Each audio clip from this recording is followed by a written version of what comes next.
Good morning, everybody. This is my third time trying to do this video this morning. The internet gods are not working in my favor. So if you saw me start and stop, I do apologize. I'm going to try it again. I'm doing it on my phone this time. I'm doing it in a different room. I was going to be on my way out to the gym this morning, and I thought I just wanted to touch base and chime in with everybody and see what's going on out there and talk a little bit about something that's been on my mind lately, which is kind of the phases of brain tumor diagnosis that I think many of us go through. And it's sometimes hard to put them all together, but they're all very normal and natural. And so I'm going to just obviously speak from my own personal experience, knowing that a lot of this is similar to the stories that I've heard before. So if you're out there and you want to say hi, please do say hi. Hopefully I see it on my tiny little phone screen. And if you have any questions, feel free to ask them. If I don't get to them on this video, I certainly am happy to answer them later on.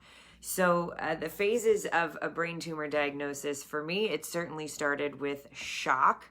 I think it probably for most people, it starts with shock. So there's obviously two ways usually that we find out about this condition. Either it's an incidental finding. In my case, I had been in a car accident. I suffered a concussion.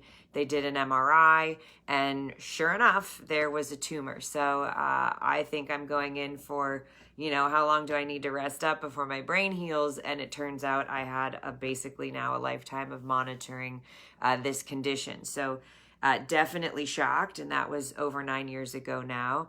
For others, you're suffering from, symptoms. You might have some vertigo. You might have had a seizure. You may have chronic headaches and limb issues with movement or even verbal issues. So there's a lot of different symptoms that you might be suffering with, and there's a reason for them to do the MRI, and then often the shock of finding out that you have a brain tumor and that this is your condition and this is why you have these symptoms. So shock takes a while to get over. I know initially it was kind of just a bunch of tears and, oh my God, what do I do? And of course, negative thinking creeps in right away. Like, oh my God, what's going to happen? I'm going to die of cancer. And then you really just get ahead of yourself a lot of times. I encourage you not to do that. That's very often not the case. And although our minds like to make up kind of all of the things that may or may not be wrong, it's really important that you take a deep breath and just try to accept what's going on. Obviously, for me at least, the next phase was to become an investigator. At that point, I was like, I don't know anything about brain tumors. I don't know anyone who has a brain tumor, and I certainly don't know what the road looks like for me. So Google was instantly my best friend, sometimes my worst enemy. As any of you know who Google your symptoms, you can put in something as simple as, vomiting and diarrhea, and it has you dying from 5 different conditions. So be really cautious when you do your research. Definitely don't overthink it. Take a lot of the information and really try to piece it together as best you can. I know part of the investigation for me was maybe joining some social media groups, definitely trying to find really good articles, published articles, research articles on this condition, starting to learn the facts. What is the potential risks long-term? What are the risks short-term? What am I really looking at? What am I up against? Was really kind of my investigation phase of this diagnosis. And then it becomes decision time, right? So I feel like the next phase for me was deciding on how I was going to manage it. So at the time, I just really trusted my neurologist's feedback and thought, this isn't anything to worry about. I'm going to stick with watch and wait. And I was on watch and wait for over 6 years, as many of you know, before I had my craniotomy. I wish I had maybe made some better decisions along the way. Certainly it would have been probably wise to see a neurosurgeon a little bit sooner than I did because my tumor was growing even though it was in moderation. But I was naive and new to this condition, and although I had done my research, I didn't think much about it. So as many of you know, I really do encourage everybody to get second opinions, to see a neurosurgeon, not just trust your GP or your neurologist, but to definitely have more insight on the condition from people who do this every day, and that would be the doctors. But I had the decision to watch and wait, and was comfortable with that at the time. And then when I was diagnosed with my tumor that had grown into a main vein, I really didn't have a choice. My decision had to be just who was going to do my surgery. Went to 4 neurosurgeons. They all had the same feedback. Surgery was necessary. So it was really just a matter of when and how and who. So that was kind of the decision phase of the diagnosis. So when it becomes a lot more real, when watch and wait is over, I still had no symptoms up to the day that I had my craniotomy. I didn't have any symptoms. So that was even more terrifying, that I had to go willingly have a craniotomy, not feeling like there was anything wrong with me.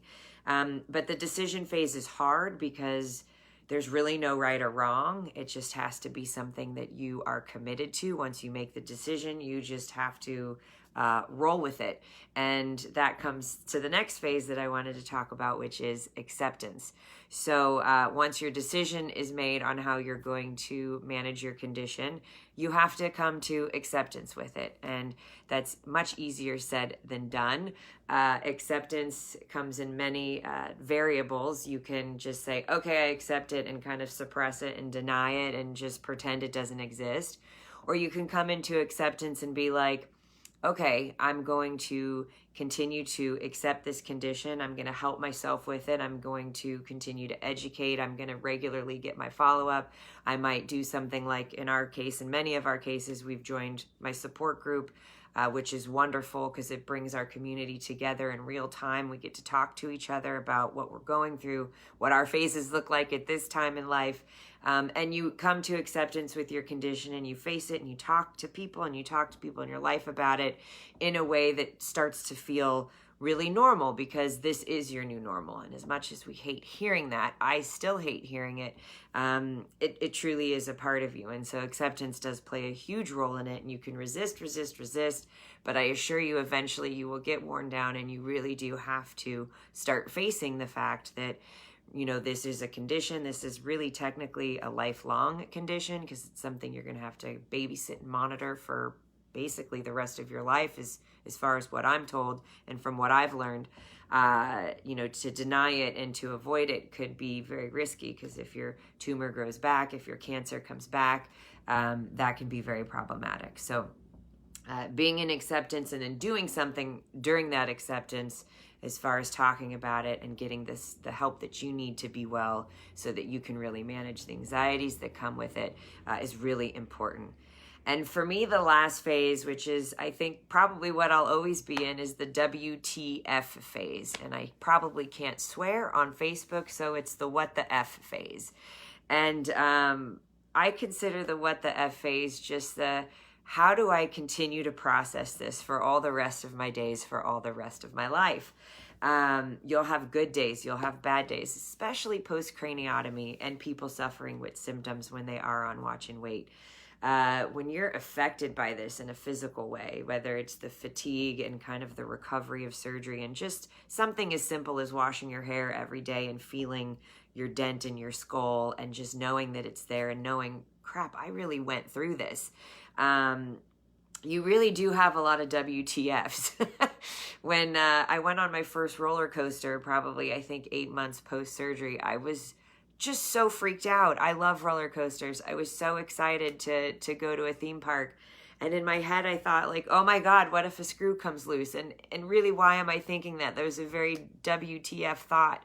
But it was there, and it was real, and I had to process it. And I tell you, I went on the roller coaster, and it was a blast, and I had fun, and I'm glad I did. But it didn't come without some level of fear and anxiety. And you're just going to have days where you worry more, where you have more anxiety, where you don't feel well. You're going to have days where you have a headache, your ears are ringing, a finger or a hand goes numb, you feel a little weakness in a leg, you have some vertigo, you might feel a little off just in your balance in general.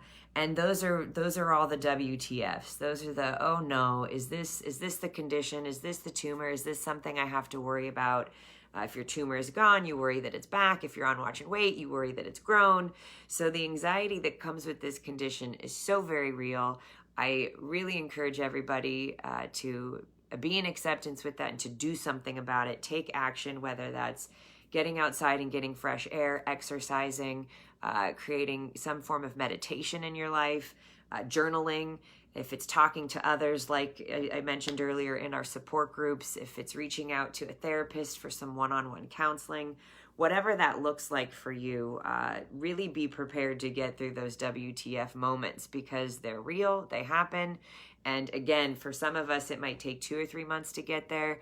And for some of us who are great at suppressing and burying what's going on in our lives, it might take 2 or 3 years to get there. But either way, you're going to have phases in this journey, and some are going to take you by surprise. And this condition sometimes feels very manageable and easy in the beginning, like, okay, I got this. And at other times you feel like, I can't believe I've been dealing with this for so long. How have I not lost my you-know-what? So just be prepared for all of those potentials. That was really kind of my journey in the process. Don't resist it. Embrace it as best you can. Be cautious whose advice you take, at least, especially on Google. It can be very worrisome to read stuff that feels incredibly heavy-hearted that might really not apply to you. Every case is different. All of us have, this same diagnosis, but it looks so different on every single one of us. And the hardest part is we all, for the most part, look fine. This isn't a big scratch on our arm that has stitches and people say, oh my goodness, what happened? You've been in an accident. Are you okay?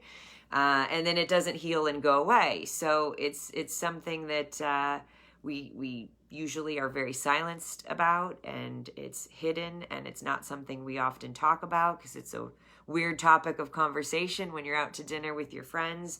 But it's often something we want to talk about, and we want to unleash those thoughts and those worries and those WTF moments and the, phases. When we're in shock phase, we want to talk to someone. When we're in decision phase, we want to talk to someone.